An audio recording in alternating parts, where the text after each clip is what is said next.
This is the Aston Martin Heritage Podcast with Gary Taylor. Hello and welcome to another AMHT podcast, and thanks for choosing to plug in. Today we have someone who is very clever because she holds a Masters of Science degree, and I'll let her expand on that in a moment. She appeared briefly in two previous podcasts, being episode 31, a 100-year celebration of Count Louis Zabrowski, and episode 42, the Aston 100 Hill Climb event. Both are still available to listen to on your favourite podcast channel. Struck by her awesomeness in covering the Aston Martin backstories, particularly the women in those stories, which is overlooked, we invited her back for a whole podcast, and I'm delighted to welcome Michelle McDermott. Hello, you. Hi, how are you doing? Good. It's an absolute delight for you to be here. Well, thank you for asking me.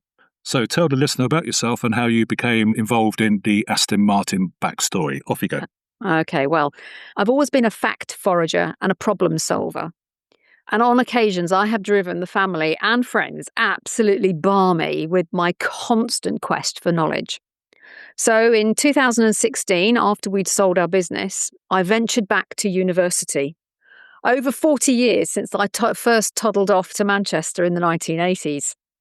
But this time I ventured over the border into Scotland to the wonderful city of Glasgow.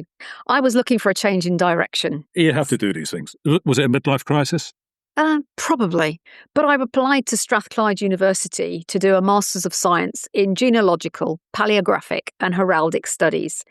Or to put it another way, an MSc in Family History, Old Handwriting and Coats of Arms.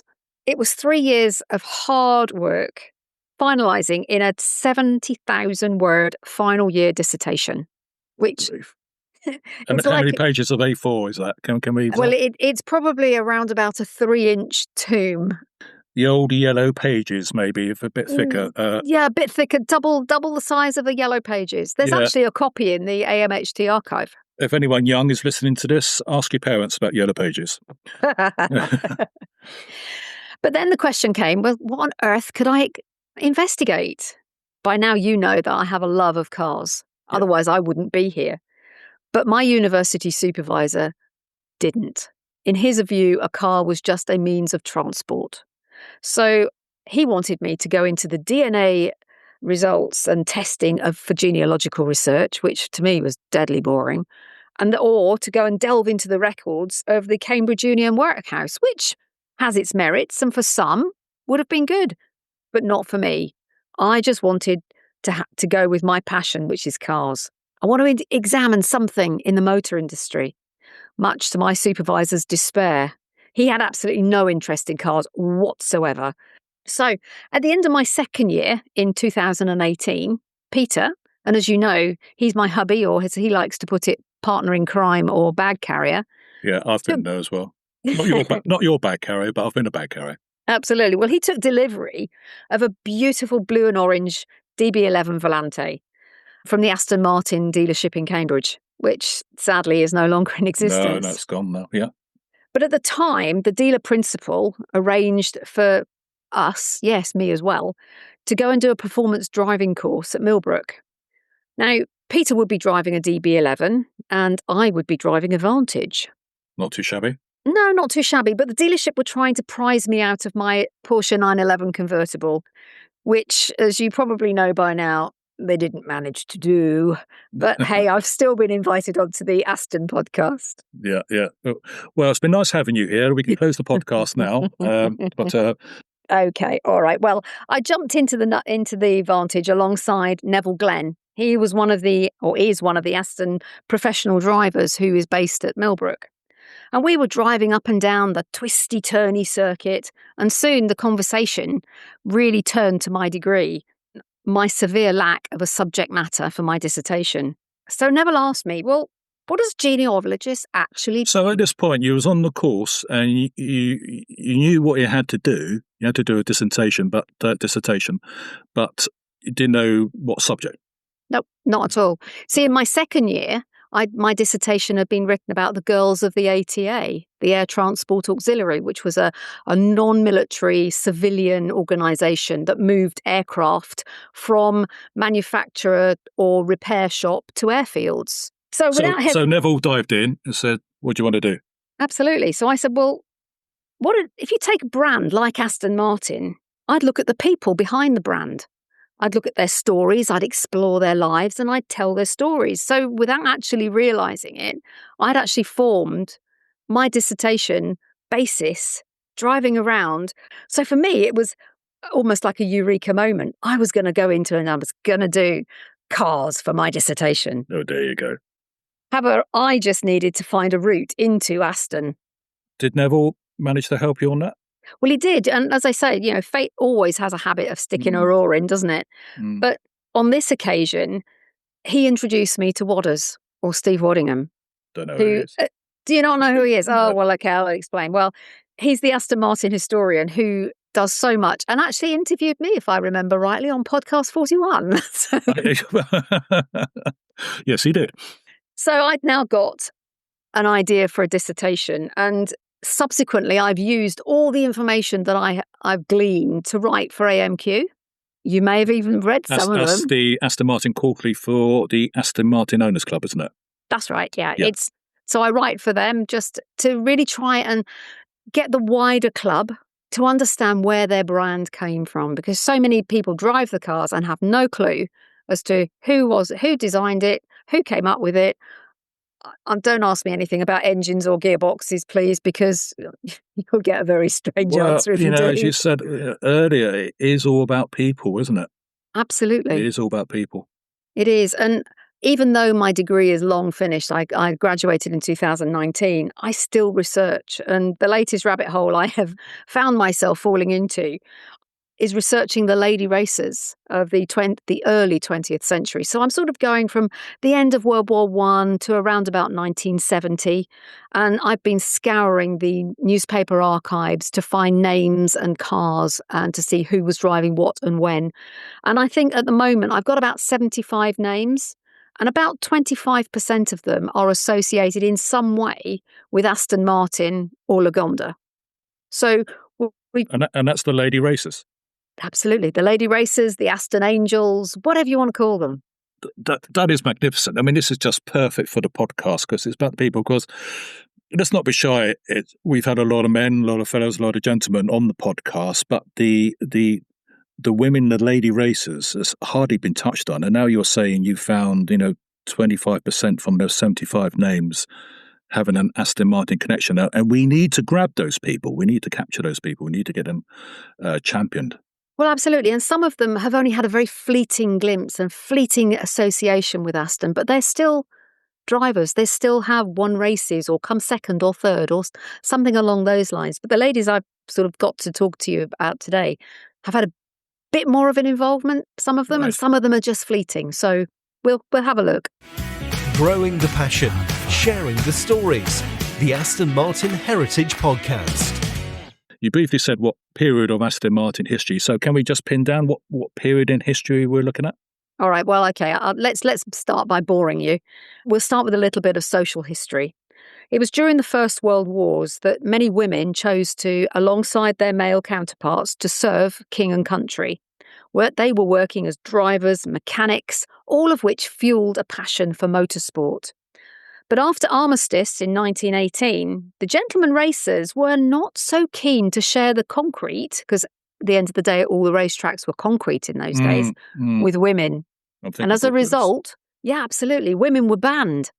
And to give you an example... They were banned? They were banned. Lady racers were banned from Brooklands until 1920. And some women were even refused access to driving clubs. So in 1927, they set up their own, the Women's Automobile and Sports Association. I'm sure that you know that women are really, really resourceful, and if they'll always find a way to achieve their goals. Yes. Anyway, the ladies have been racing Astons really since the early 1920s, on hill climbs, racetracks, and their stories and backgrounds are so different.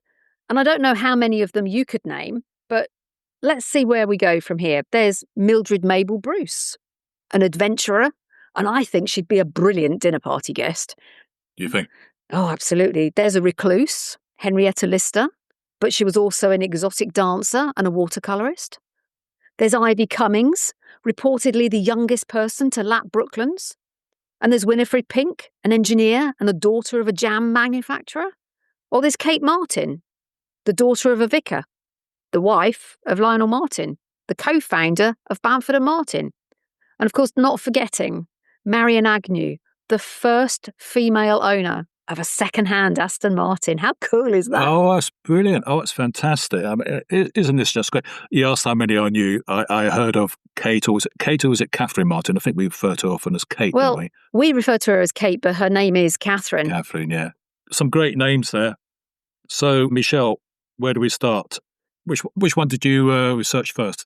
How about... Which flagged up? Which flagged up? Well, for me, it's Winifred Pink.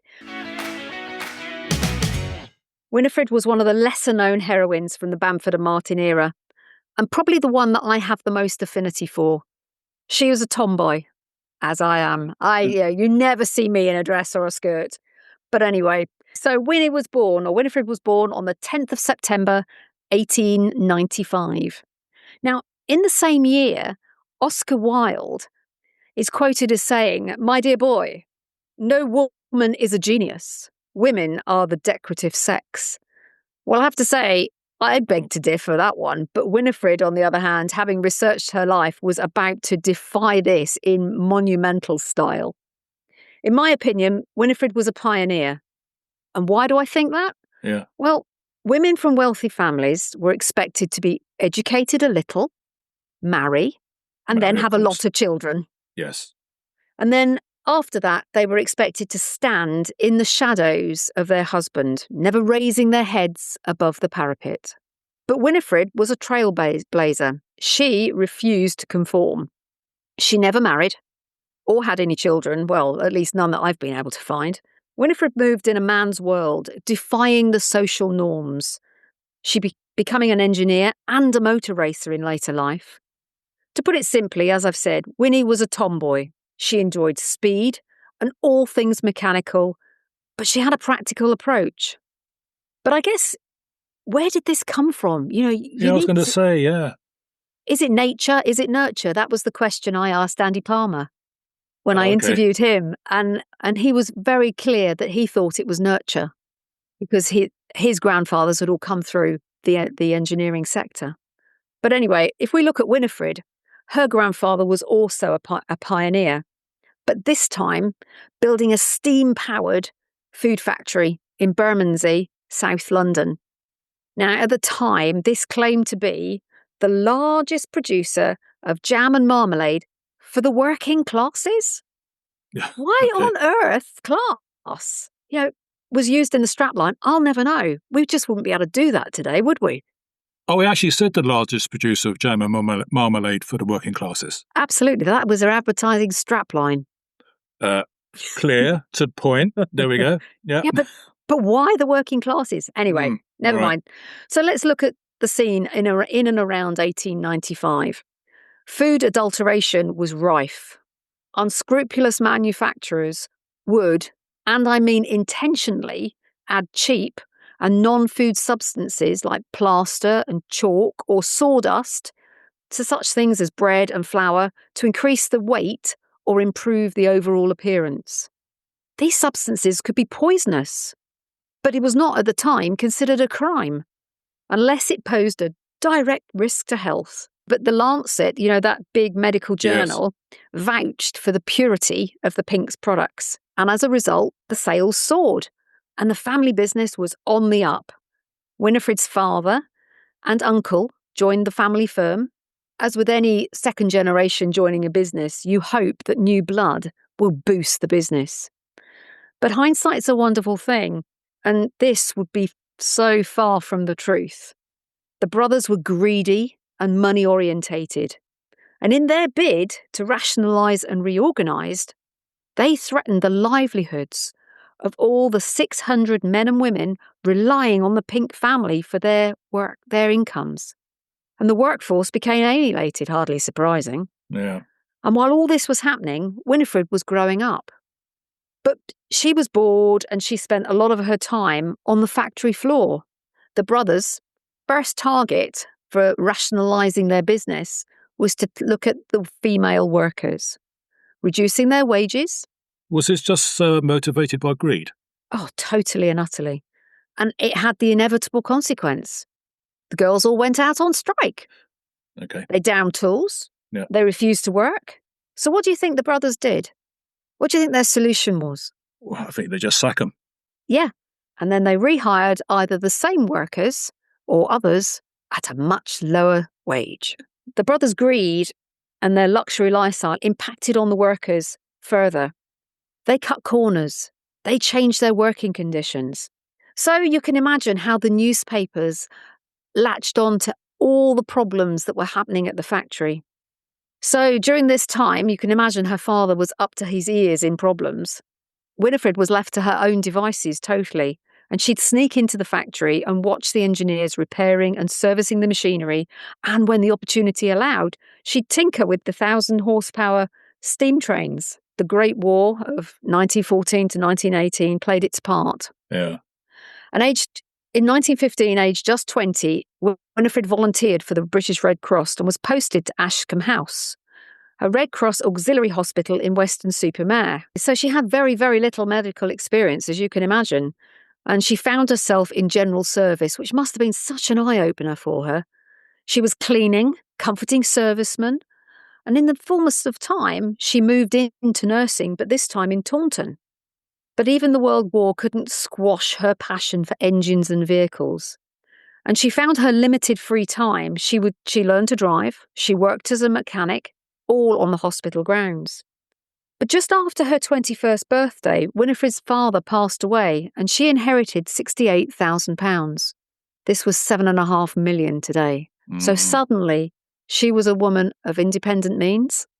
But she returned to Ashcombe House and took up another voluntary position, this time working as an instructor in the motor school, teaching the individuals to drive ambulances in challenging conditions. And unbelievably, her service record still exists. It describes her as a really reliable and capable mechanic. But it was her skills and knowledge that came to the attention of the Admiralty in 1918. And she joined, I'm going to read this bit because for me, for some reason, it's a tongue twister. The British Women's Royal Naval Service Corps to become at the motor testing school in London, to be a motor driver, assuming a service number of G19. She had carried this through right until the end of the war, even extending her contract until the latter part of November 1919.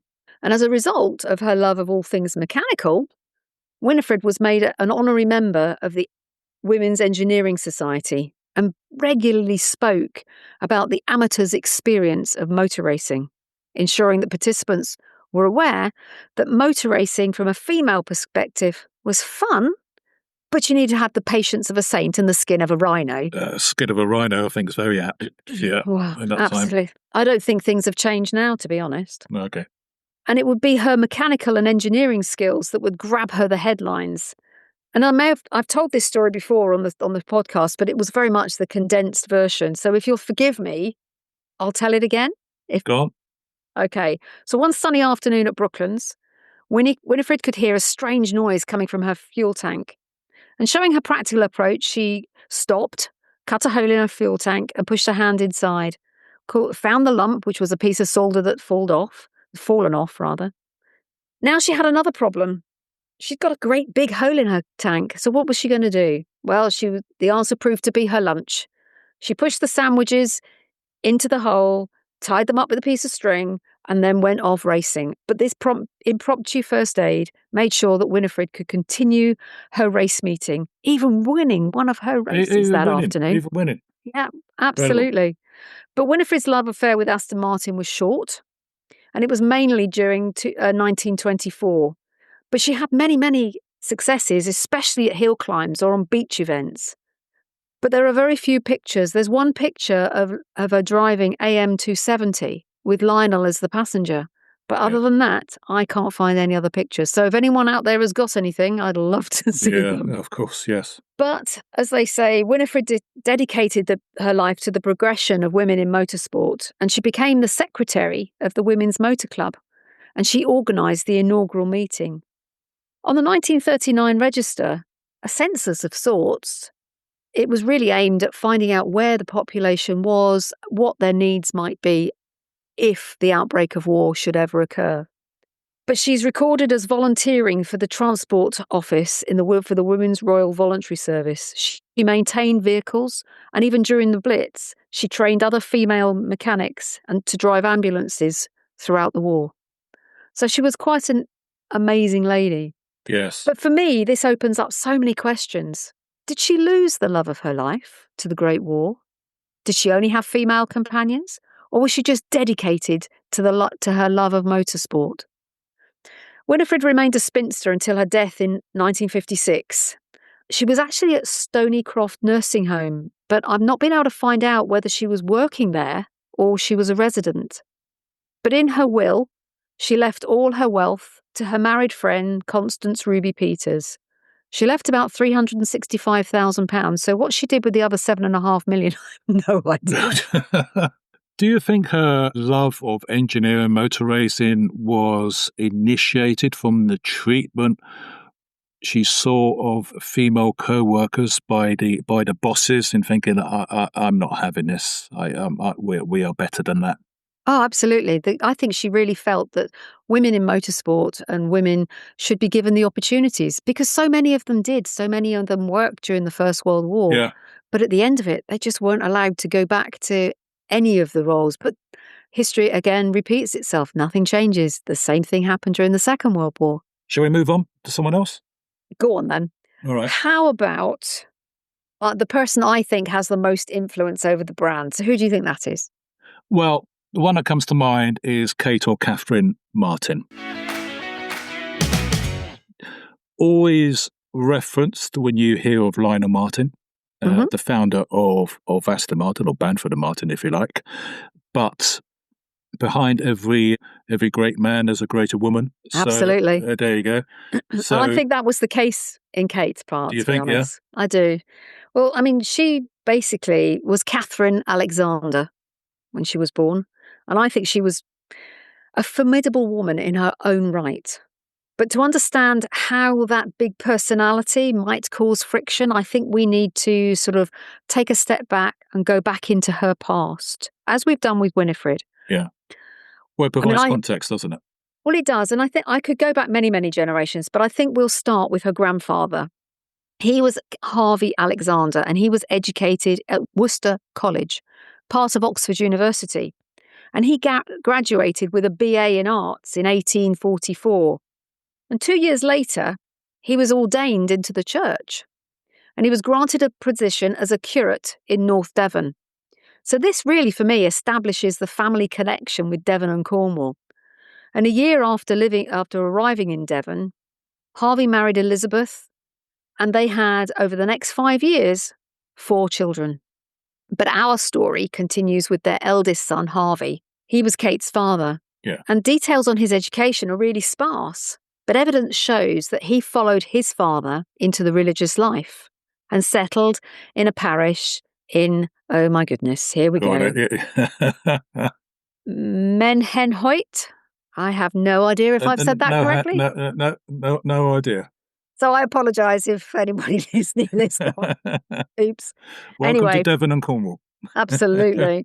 Harvey married a local girl called Harriet, Kate's mother. And obviously the couple then went on to have 6 children, 5 girls and 1 boy. Kate, or Catherine, was the youngest daughter of Harvey and Harriet, and she was born in the summer of 1887.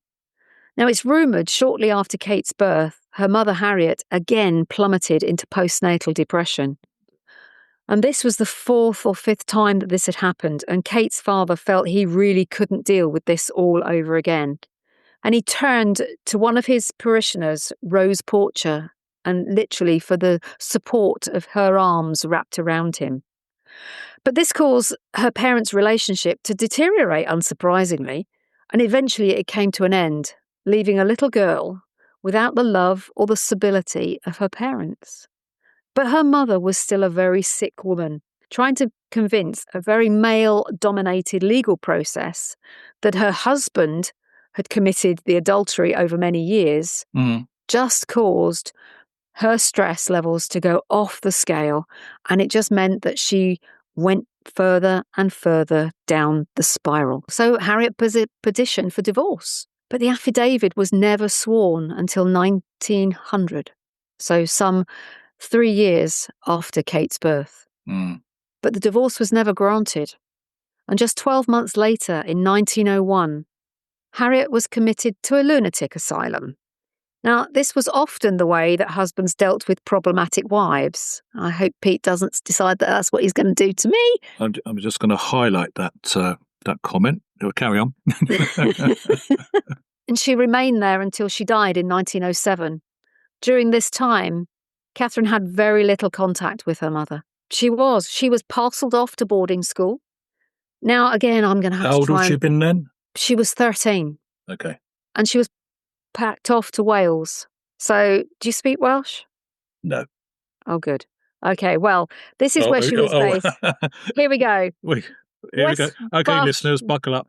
Yeah, Gwesfarllandau Forfar, I think. Yeah. I'm guessing the separation from her parents and the death of her mother explains why her siblings were all over the country. So Kate was on her own. So having completed her education and now a young woman, Catherine returned to the family home in Devon, and after a whirlwind romance in 1911, when she was 24... Yeah, I was going to ask that, yeah. She married Robert Harvey Kay, not a name that anyone really knows. And in a little under 9 months, the inevitable happened, and they welcomed Robert Brian Harvey Kay into the world. Their marriage was unremarkable, and as with many marriages of that time, world events made their mark. Robert answered the nation's call to arms, and in 1915 he joined the Royal Naval Reserves, leaving Kate at home. And I'll give you the address because this is, some people may actually know this, Elm Park Mansions in Chelsea. Okay, so from Wales to Chelsea. From Wales to Chelsea. So she was left on her own to bring up their young son. And just like her mother too, she suffered from postnatal depression. We'll never know for sure, but it might explain what happened next. Robert's naval career was in full swing. He was now in command of a motor launch, Osprey, known as the Spitfire of the Seas. But his private life and that of his young son were in absolute turmoil. Kate was unhappy. She yearned for the high life, a dream that the salary of a young naval officer could not sustain. But as with most things with Aston, fate plays its part. Robert was interested in engineering, and he'd introduced Kate to Lionel Martin, also educated at Oxford. He was the heir to the Singleton Birch Company. So hang on, so Robert was interested in, her husband was interested in engineering. Yep. And he introduced Kate to Lionel Martin. Absolutely. The flamboyant man, and the dashing as he was, or at least so they say. But as they say, when the cat's away, the mice will play. And Kate enjoyed the trappings of wealth. She delighted in spending time with Lionel and his motor car. And Kate then felt trapped in her own loveless marriage. Realising that divorce was the only way she could escape, Kate, resourceful as ever, wrote a letter to Robert telling him that she'd gone away with Lionel, and she loved the feeling that living with a rich man gave her. That's a sub-letter, isn't it? Absolutely. It was printed in the newspapers. Oh, really? Okay. Oh, yes. So, you can imagine, she didn't want to go give up the luxury that Lionel had lavished on her and go back to being just a naval officer's wife. Lionel was single, was he? Oh, yes, Lionel was single. Lionel only ever married once. Although it's reported that he was married before, there's no actual evidence that he ever married more than once. There's only one marriage certificate. There's lots of children along the way, which is obviously for another day. There's another day. He only married once, and that was to Kate. Robert didn't want to give up on his marriage because divorce in the Navy was seen as something that wasn't as good as it could have been. You really didn't want to do that. It was always undesirable at that time anyway, wasn't it? Totally. So Robert forgave her, took her back, and attempted to save his family life. But I don't think Kate really played her part, and Robert's forgiveness was very short-lived. So not long after offering this olive branch, Robert petitioned for divorce, citing Kate's continued adultery with Lionel Martin as the breakdown of the marriage. And as with all brushes with the press, scandal sells. And journalists recounted the daily events in court, virtually word for word, even highlighting Robert's claim for £5,000 as compensation from Lionel for stealing his wife, the mother of his child. That's a lump. Well, it is. Unsurprisingly, the judge threw it out. But the newspapers worldwide printed so much damning evidence that was used in court that Kate, even the letters that Kate had written, freely admitting her adultery and that she'd been living with Lionel as Mrs. Martin in the early 1920s. Divorce was a very, very uncommon thing, unless you take Aston Martin. If you take Aston Martin, then adultery and divorce is actually very prevalent. But hey... Okay. Let's just hope it's not like that now. All right. Yeah. Anyway, the two of them, Lionel and Kate, had been staying at a hotel in London. It's on a Half Moon Street in Piccadilly, now a private residence. But the thing that was actually reported more than anything was Kate's plea to Robert not to forbid her from seeing Corky. Now, that was her pet name for her son, Robert Brian Harvey Kay, claiming that it wasn't his fault that his parents couldn't get on. And as you can imagine, a custody battle ensued. And eventually, Kate was seen as an unfit mother, and the daily care went back to Robert, even though he was a serving officer in the Navy. So her relationship with her son was particularly bad. Robert emigrated to Australia and he joined the church. So I suppose in some respect he followed in his grandfather's footsteps. Yes. But the relationship really deteriorated. He does get a mention in her will, but I'll tell you about that in a little while. Okay. Anyway, if we go back to the love story between Lionel and Kate. So Kate was now 30. She married Lionel, who was 9 years her senior, in January of 1917. They married at the registry office in Kensington, in London. And then the couple lived at Warwick Gardens, just a stone's throw from Henniker Mews. And then, you know where that is, don't you? Yes, I do. Well, I think most historians of Aston Martin will know of Henniker Mews. Absolutely. The HQ for Bamford and Martin. Lionel's personal life prior to meeting Kate was complicated. He'd had several children out of wedlock, but Kate stepped up to the role of stepmother. John Martin, Lionel's son, came to live with his father after the death of his mother. Kate was creative, and she was credited, as we've said before, with the creation of the company name. So it's assumed that she took Lionel's surname and his triumphs on Aston Hill Climb, and then blended the two together, and hey, we've got that myth and legend that suggests Aston Martin. Kate's addition to the team at Bamford and Martin, by all accounts, was strained, shall we say. Lionel was using the profits from his family's China clay business to keep the business afloat. But as with everyone living in World War I, it obviously played its part again, and the workforce, including his business partner Robert Bamford, enlisted or were classified as reserved occupations. So Lionel decided not to volunteer, not to go into the military, but he is recorded as providing motor cars and drivers to be at the disposal of any senior military personnel. And he went to court 4 or 5 times to keep up his exemption from being called up to fight. As I said, the relationship at Bamford was strained, and Robert left the company around 1920, and Kate replaced him as a director. Although in the ledgers held at AMHT HQ, she's not referred to as an employee, just a director.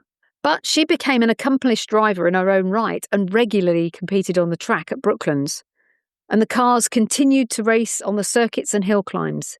But this had other consequences, because their obsession with racing and building racing cars meant they took their eyes off the core business.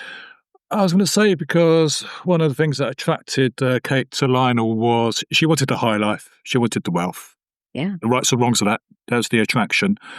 The money must have just been flowing out. It must have been hemorrhaging money, absolutely hemorrhaging it. And because they just did not make road cars. No. So you can imagine. Just racing cars, wasn't it? Absolutely. But can you imagine the strain that this must have put on their relationship? Money was drying up. Kate loved the lifestyle. He was using money from the China clay business. He even went to investors between 1922 and 1924 to inject money. One of those was Count Louis Zabrowski. Mm-hmm. The other was Dorothea Charmwood. There you go. That's it, yes. You speak me to it, yeah. Lady Charmwood. Yes, Lady Charmwood. But even that didn't stop the business going into receivership in 1925. And Lionel and Kate were both removed as directors. It was so sad. Must have hurt. It must have done. But Kate continued to race, but she just refused to drive Aston Martins. Oh, really? Yeah. After the collapse of Bamford and Martin, Kate and Lionel turned their attention to the family clay business. Although Kate and John were still living in Kingston upon Thames in London, nowhere near Lincolnshire. So as you know, Kate was no stranger to the court system. And she had an obsession with money and loving the lavish lifestyle. So when Lionel died, she claimed that his last will and testament, dated 1945, which had been made whilst he was suffering from delusions caused by the head injury he sustained in the cycle accident. Kate claimed he wasn't of sound mind and had been in hospital for 9 weeks. In this document, Lionel had cut Kate completely out of the will in favour of all his children. Really? Oh, yeah. Kate claimed that the couple had always been in love, and Lionel had kept all her love letters in a cabinet by his bed. For some reason, the court decided that, considering all the evidence that Kate had given and the terms that she remembered from the previous will, the 1943 will, now lost conveniently, would be enforced. Kate was the sole beneficiary. Kate assured John that on her death, the shares in the family business would revert to him. So Kate survived Lionel for another 12 years, during which time the relationship with her stepson, John Martin, deteriorated. Did she remarry? No, she never remarried. She died aged 70 in the winter of 1957. And on her death, her final stab into John was that she reneged on her promise to keep the China clay shares within the family. Instead, she instructed her executors to make a gift of £200 for each of the boys, her own son Brian and her stepson John. But Lionel's daughter was completely cut out. And then she set up a trust which would hold the majority shareholding in the family's China clay business, which is still in existence today, as I said, Singleton Birch. The trust would derive its income from the dividends on the shares, and today it has an annual income of about £500,000, and it provides grants to Barnardo's, the NSPCC and the RSPCA. So even after her death, her legacy lives on, and for us, her legacy lives with the Aston Martin brand. That was just a fascinating story there of Kate Martin, and so much. Thank you so much, Michelle, for bringing it to life. I'm just wondering if you could do it for somebody else. A name that I have heard of, Green P, the car, obviously, and I think is it Marion Agnew? That's a name, but that's all I've heard. Okay. How does she fit into the Aston Angel story? My Aston Angel. Aston Angel, as she quaintly put it. She is the first lady to own a second-hand Aston Martin. So she is that right? Do you know that? Mm-hmm. I do. Well, you love a fact. So first lady. Let's repeat that. The first lady to own a second-hand Aston Martin. Absolutely. Yeah, totally. That's important. We need to cover this. We do. Okay, so how does a baby girl born in Marylebone end up with the accolade of the first woman to own a second-hand Aston Martin? So Marion Pearson was born into an affluent Edwardian family, and her parents expected very little of her. Although she received an education, she was not allowed to fulfill her dreams, or, in my opinion, her potential. Marion dreamed of following in her father and her grandfather's footsteps. They were both acclaimed architects. They were revered for their work on churches and cathedrals in the Gothic style, but as social historians amongst you will know, That was not the done thing. Girls just did not enter a trade or an occupation that was seen as solely a male profession. Yeah, just don't be stupid and get married. Absolutely. Have babies, and that's fine. Yeah. Thankfully, that doesn't happen now. But at the early part of the 20th century, the only occupation that was open to women was nursing. And even then, they had to be unmarried. Oh, really? But, oh yeah, absolutely. If you were married, you could not work. You had to be a wife, a mother, rah, rah, rah. Okay. Anyway, World War I played its part yet again. And this time, the 18-year-old Marion, like many others, stepped up and became a nurse to do her war effort, to do her bit for the war effort. How she and her future beau ever met, we'll never know. But 3 years later, on Valentine's Day in 1917, Marion married the dashing lieutenant Ewan Siegfried Agnew. Now, he was the son of a newspaperman, but he was serving in the army in Egypt and France, and the horrors that he witnessed would scar him for the rest of his life. Anyway, I guess today you'd probably call his unpredictable behaviour as PTSD. But back then, there was no name for it. Shell shock, perhaps. No help, no support, no nothing. Marion found herself alone, having to cope. Everything was swept under the carpet and not spoken about.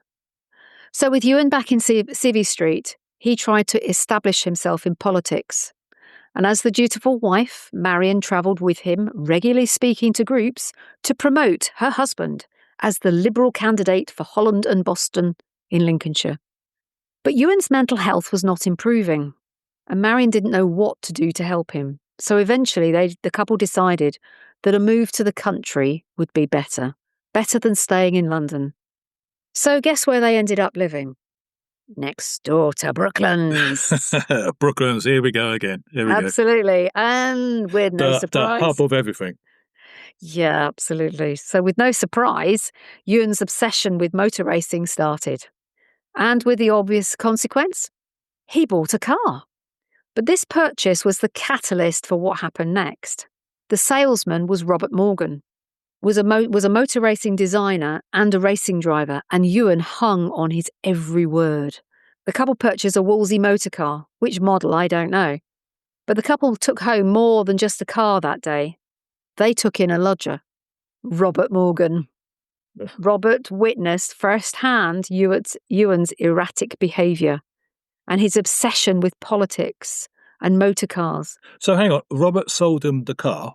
Yep, and then moved in. Okay. As a lodger. Right. Yep. So, yeah, that was quite an optional extra there, was it? Absolutely, yeah, some optional extra, yeah. Right. But I guess at the time he was able to really witness Ewan's erratic behaviour. And more importantly, just how loyal Marion was. She always went everywhere with him to make sure he was on an even keel. But she secretly yearned to get behind the wheel of a car. However, it was at the race meetings that Marion's relationship with Robert began to develop. They could meet discreetly, in plain sight, while still following Ewan's progress. Ewan was not technically minded and constantly needed help and advice from Robert. He dealt with any problems on the racetrack, any breakdowns on the road. I'll give you an example of one of those, and Robert's ingenuity and his dedication to Marion. Marion and Ewan were on their way back from Lincolnshire after a political rally, and they were just a few miles from home when the car started to stutter and hiss. So they pulled up at a phone box. Marion called Robert and asked him to come to their aid. So after checking the engine and taking the car for a test drive, Robert asked Ewan if he carried any postage stamps. A halfpenny one would suffice, he said.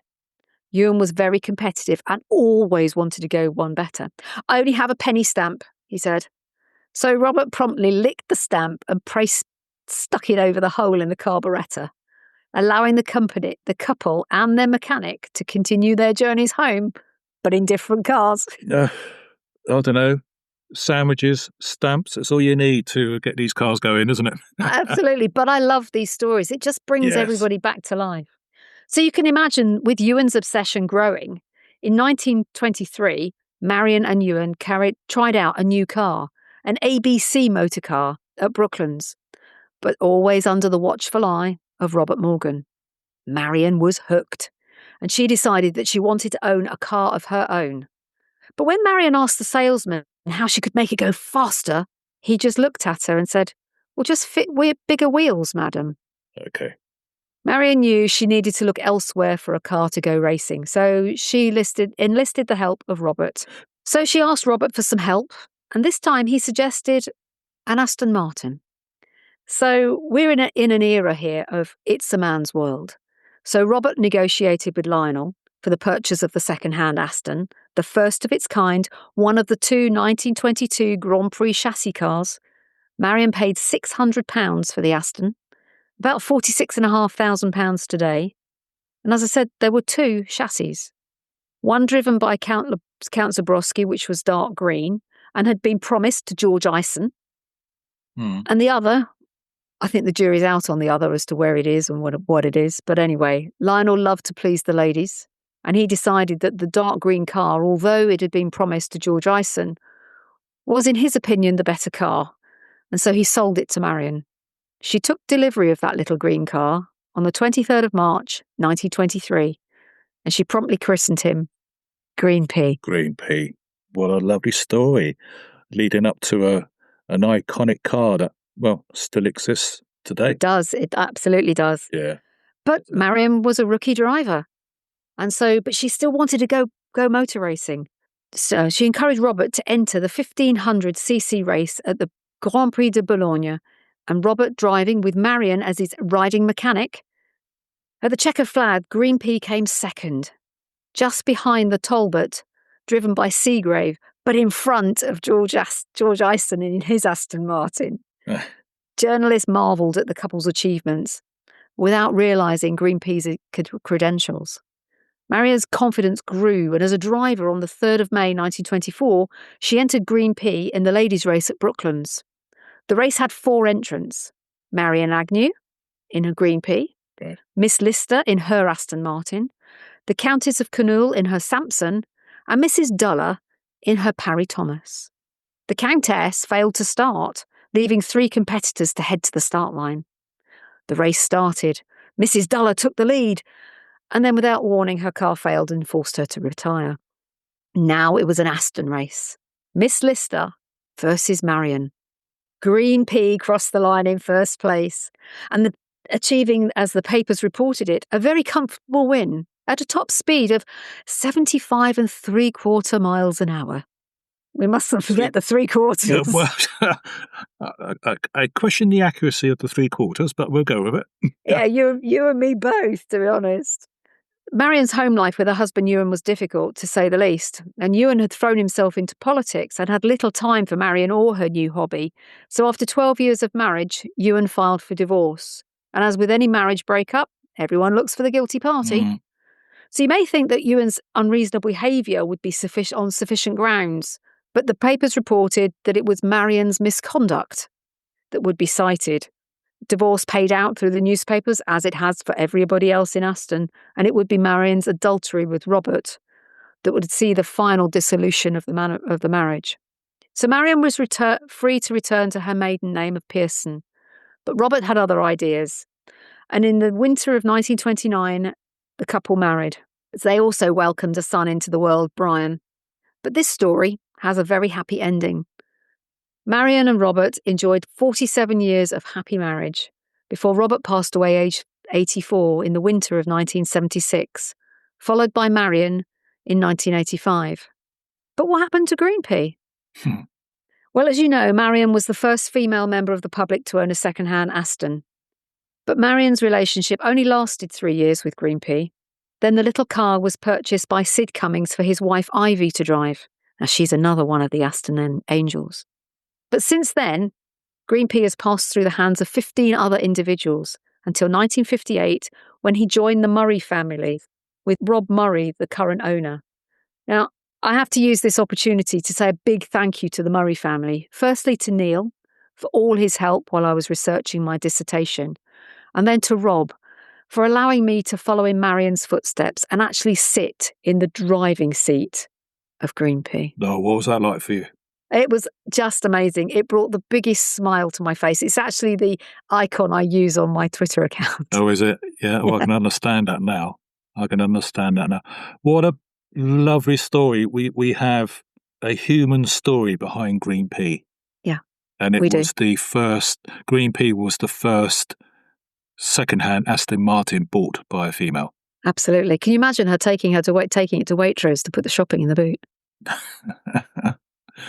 This is just great. I must thank you for bringing to life the Aston Martin story, particularly from the women, the ladies in the background to the Aston Martin. I think it's absolutely fascinating. It is all about the individuals. It's about the people. It's not about the engines and the cars and the rest of it. It's the Aston Martin backstory, and the women played a major part in that. So I really thank you so much for bringing this to life.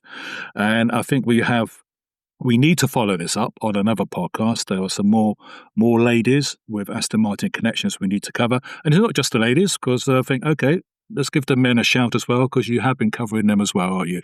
Haven't you? I have indeed, yes. But I would like to also thank you for inviting me onto the podcast, because it's been great. It's been lovely for me to be able to tell the stories of these ladies. Michelle, thank you very much. Thanks, Gary. You're listening to the Aston Martin Heritage Podcast. Discover more about the story of Aston Martin, the cars, the people, the history with the Aston Martin Heritage Trust. You're always welcome to visit us at our museum in Oxfordshire, so find out more via amht.org.uk.